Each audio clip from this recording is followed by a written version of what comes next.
हम आ गए हैं अपने अगले पार्ट में केस स्टडी के, जिसमें हम बात करेंगे टॉपिक रेस्पिरेशन के। राइट। तो पिछले सेशन में हमने देखा कि किस तरह के सवाल जो थे वो डाइजेस्टिव सिस्टम से पूछे गए थे। इसमें हम लोग बात करेंगे कॉन्सेप्ट रेस्पिरेशन की। तो देखते हैं किस तरह का सवाल जो है बन सकते हैं आपके केस स्टडी से इस रेस्पिरेशन वाले टॉपिक से। So let's begin.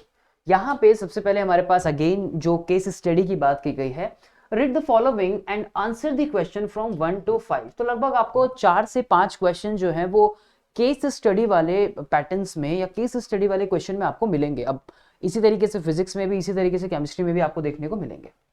So with the lungs, respiratory की बात, रेस्पिरेटरी सिस्टम की बात हो रही है तो लंग्स और एल्वियोलाई की बात यहां जरूर होगी। With the lungs the passes divides into small tubes which finally terminate in balloon like structure। और इस balloon like structure को क्या बोलते हैं हम? alveoli। अच्छा, alveoli क्या होता है? alveoli वो साइट है, वो पार्ट है जहां पे this is also known as by the name of the primary site of exchange of gases। क्या बोलते हैं हम इसको? primary site of exchange of gases। यानी ये वही लास्ट में लंग्स का पार्ट है जहां से गैसेस जो है वो एक्सचेंज होती है। जैसे कि कार्बन डाइऑक्साइड बाहर निकलती है और ऑक्सीजन जो है वो जाके ब्लड में मिल जाती है। ठीक है। So with the lungs the passes divide into small tubes which finally terminate into balloon like structure which are called alveoli। The alveoli provide a surface where the exchange of gases can take place. ये भी आपके किसी ना किसी other question में भी आ सकता है। चलिए, so the walls of the alveoli contain an extensive network of blood vessels. क्या कनेक्टेड है? इस alveoli का इस बलून लाइक स्ट्रक्चर का जो आगे जाके कनेक्शन होता है वो किसके साथ होता है? वो कनेक्शन होता है इसका आगे जाके ब्लड वेसल्स के साथ। राइट। किसके साथ कनेक्शन हो जाता है इसका आगे जाके? ब्लड वेसल्स के साथ। ठीक है। तो ऑक्सीजन जाके ब्लड में मिल जाती है और ब्लड के थ्रू हमारे आरबीसी में जो हीमोग्लोबिन है उसके साथ जाके वाइंड अप हो जाती है। ठीक है। और CO2 जो है वो उसी पाथवे से बाहर वापस आ जाती है। So as we breathe in we lift our ribs and flatten our diaphragm. तो जब हम इनहेल करते हैं, इनहेलेशन की प्रोसेस में आप लोगों ने मैकेनिज्म पढ़ा होगा। During the process of inhalation, during the process of exhalation, diaphragm की शेप में क्या चेंजेस आते हैं। और जो आपकी मसल्स होती है ना, ये इंटरकॉस्टल मसल जो होती है और बाहर वाली जो मसल्स होती हैं, इनमें क्या चेंजेस आते हैं।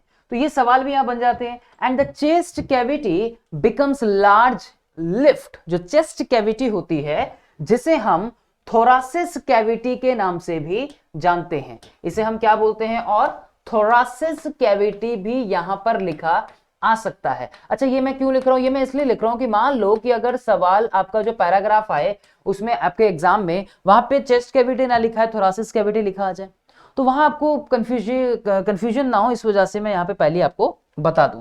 ठीक है। तो ये एक पैराग्राफ, आगे देखते हैं क्या लिखा है इसमें। अच्छा, इतना ही है ये, और इसके बाद हमारे जो है इसके क्वेश्चन जो है वो स्टार्ट होते हैं। चलिए देखते हैं जरा पहला क्वेश्चन क्या है। The diagram show a section through the alveolus and blood capillaries. ठीक है। ये एल्वियोलस और ब्लड कैपिलरीज को शो कर रहा है। अब जैसे कि आप ये देखेंगे कि ये वाला जो रीजन ये हमें बता रहा है, ये हमें बता रहा है कि ये जो है ये आपकी ब्लड कैपिलरीज हो गई।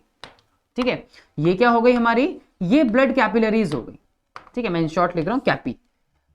राइट। और ये जो बलून लाइक स्ट्रक्चर आपको देखने को मिल रहा है, ये आपका बलून लाइक स्ट्रक्चर जो हो गया, ये हो गया alveoli which is the primary site of exchange of gases। ठीक है। तो ये ब्लड यहां से इस तरीके से फ्लो कर रहा है और बॉडी के अंदर जाके ये मिल रहा है, कुछ ऐसा दिखा रहा है। So what are the oxygen concentration in x, y and z। तो x, y और z पार्ट में इसने ऑक्सीजन की कंसंट्रेशन के बारे में हमसे पूछा है। तो अगर इस डायग्राम को ध्यान से देखो, जरा इस पे नजर मारिए एक बार, तो आप इसमें देखेंगे कि हमें अलग अलग जगह ऑक्सीजन की कॉन्सेंट्रेशन जो है वो देखने को मिलेगी। ठीक है।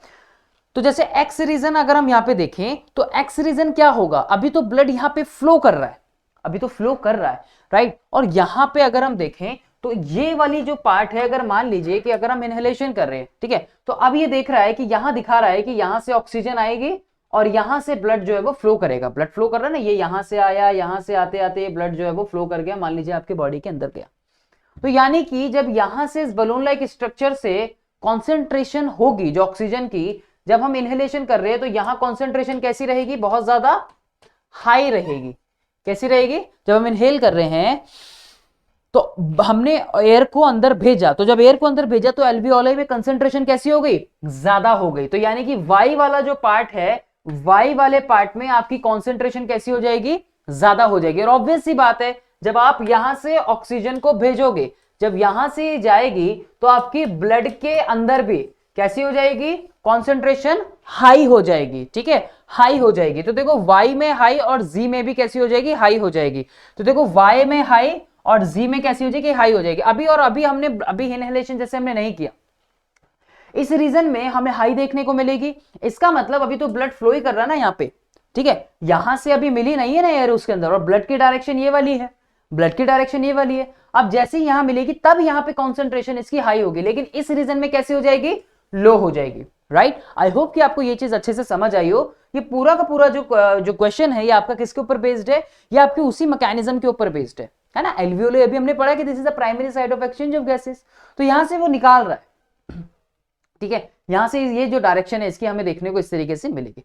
सो इस सिचुएशन के अकॉर्डिंगली हमारा जो करेक्ट आंसर बनेगा वो क्या बनेगा, option number C would be the correct answer. ठीक है, नेक्स्ट देखते हैं, which of the following characteristics of the emphysema. Emphysema के बारे में आपने सुना है कभी?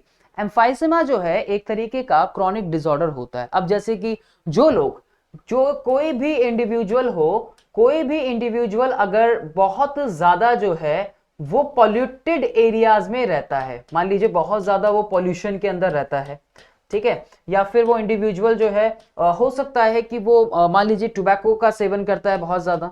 ठीक है, टोबैको से मेरा मतलब है कि जैसे निकोटिन वगैरह जो आपके होते हैं, जो स्मोकिंग वगैरह करते हैं बहुत प्रोलॉन्ग टाइम से। ठीक है, तो ये इनकी वजह से क्या होता है कि जो एल्वियोलाई वॉल्स होती हैं, जो एल्वियोलर वॉल्स होती हैं, जो उस बलून लाइक स्ट्रक्चर की जितनी भी जो वॉल्स होती हैं, मान लीजिए कि ये उसकी वॉल्स हो गई सारी की सारी, तो ये वॉल्स जो हैं ये एल्वियोलाई है और इसकी वॉल्स जो है वो क्या होने लगती हैं, डैमेज होने लगती है। ठीक है, ये उसकी वॉल्स हो गई, ये मसल्स हो गई उसकी, मान लीजिए वॉल्स हो गई उसकी, ये एल्वियोलाई की, ये जो वॉल्स होती हैं ये डैमेज होने लगती हैं। तो इनके डैमेज होने की वजह से क्या होता है, इनके डैमेज होने की वजह से क्या ठीक से ऑक्सीजन पहुंच पाएगी, नहीं पहुंच पाएगी। उसकी बॉडी में ऑक्सीजन की लेवल नंबर जो है वो कम होने लगेंगे, उसको सांस लेने में कठिनाई होगी, उसका ब्रीदिंग रेट जो है, सांस फूलेगा ज्यादा जल्दी, बहुत ज्यादा। ठीक है, क्योंकि ऑक्सीजन जितनी चाहिए उतनी बॉडी में इन वॉल्स के डैमेज होने की वजह से नहीं पहुंच पाएगी। ठीक है, और जब वॉल्स डैमेज हो गई तो आगे की जो आपकी जो ब्रोंकाई वगैरह हैं जितने भी, उन पे भी जो इनके जो पार्ट हैं बाकी के, उनके ऊपर भी इंपैक्ट पड़ेगा। तो ठीक से ऑक्सीजन कैसे लेंगे, वो नहीं ले पाएंगे ना, तो शॉर्टनिंग भी हमें देखने को मिलेंगी। तो इसका जो करेक्ट आंसर है, increase the growth of lung tissue, नहीं। Inflammation of the walls of the bronchi, inflammation हमें देखने को नहीं मिलती उसके अंदर। ठीक है, बेसिकली वॉल्स डैमेज होती हैं एल्वियोलाई की, तो डिस्ट्रक्शन ऑफ एल्वियोलर वॉल्स जो है इसका करेक्ट आंसर यहाँ पे होगा। ठीक है, नेक्स्ट देखते हैं, chemicals in tobacco smoke lead to the breakdown of elastic tissue in the alveoli। Same देखो वही क्वेश्चन है ना, इलास्टिक टिश्यू यानी कि जो अभी हम बात कर रहे हैं यहाँ पे, इन मसल्स की जो हम बात कर रहे हैं, इन मसल्स में जो वॉल्स की बात कर रहे हैं वही, यानी कि करेक्ट इसमें आंसर भी जो है बनेगा। What is the name of this condition, emphysema. क्या होता है इसके अंदर कि जो केमिकल, जैसे कि अभी हम बात कर रहे थे ना कि जो पॉल्यूटेंट हो, राइट, पॉल्यूशन हो या फिर जो टोबैको हो, वो मेन कॉज है इसका। ठीक है, उनको डैमेज करने वाला, तो एम्फाइसीमा इसका करेक्ट आंसर यहां पे बनेगा। ठीक है जी, अगला देखते हैं, what is the percentage of oxygen in the expired air when a person is resting. देखिए, what is the percentage of oxygen in expired air when a person is resting. देखो हमारी जो कॉन्सेंट्रेशन होती है लगभग 20 to 21% होती है oxygen की। अब ये बात कर रहे हैं कि जब हम एक्सपायर कर रहे हैं, जब हम छोड़ रहे हैं, तो what is the percentage of oxygen in expired air when a person is resting. हम रेस्टिंग में हम जो नॉर्मली छोड़ रहे हैं, तो ऑक्सीजन की कंसेंट्रेशन कैसी रहेगी, वही रहेगी। तो करेक्ट आंसर क्या बनेगा इसके अंदर, 20%। ठीक है, तो 20% जो इसका वो करेक्ट आंसर यहाँ पे बनेगा। जो बेसिकली जितनी जो परसेंटेज हमारी है ये उसी को लेके है। जब आप देखते हैं ना कि इतने परसेंट ऑक्सीजन प्रेजेंट है, इतने परसेंट नाइट्रोजन प्रेजेंट है, रेस्ट ऑफ द गैसेज इतने परसेंट है, 78%, 21%, 22-21%, इस तरीके से। तो करेक्ट आंसर यहाँ पे जो बनेगा वो डी बनेगा। सिंपल है बिल्कुल। ओके, ये क्वेश्चन अच्छा है। What happens during the process of breathing in, किस किस में? एक तो एक्सटर्नल इंटरकॉस्टल मसल और एक होती है इंटरनल इंटरकॉस्टल मसल। ठीक है, एक होती है आपकी एक्सटर्नल मसल, ठीक है, intercostal muscle, external. Intercostal muscles होती हैं जो इसमें डायफ्राम, यहाँ पे आपके जो लंग्स होते हैं इनके इसमें प्रेजेंट होती है। ठीक है, इंटरकॉस्टल मसल उसी से रिलेट करती हैं आपकी, राइट। तो बीच वाली जो मसल होती है, इंटर मतलब बीच में, कॉस्टल मतलब आपकी जो बीच और किनारे पे जितनी भी जो मसल्स है उसको इंटरकॉस्टल मसल बोलते हैं।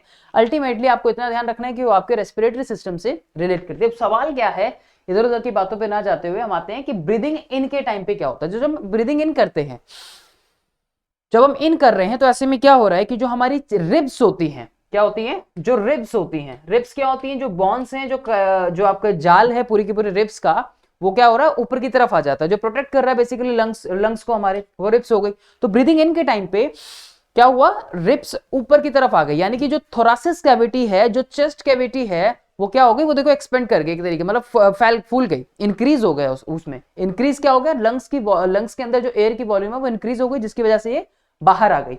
तो ऐसे में क्या होता है?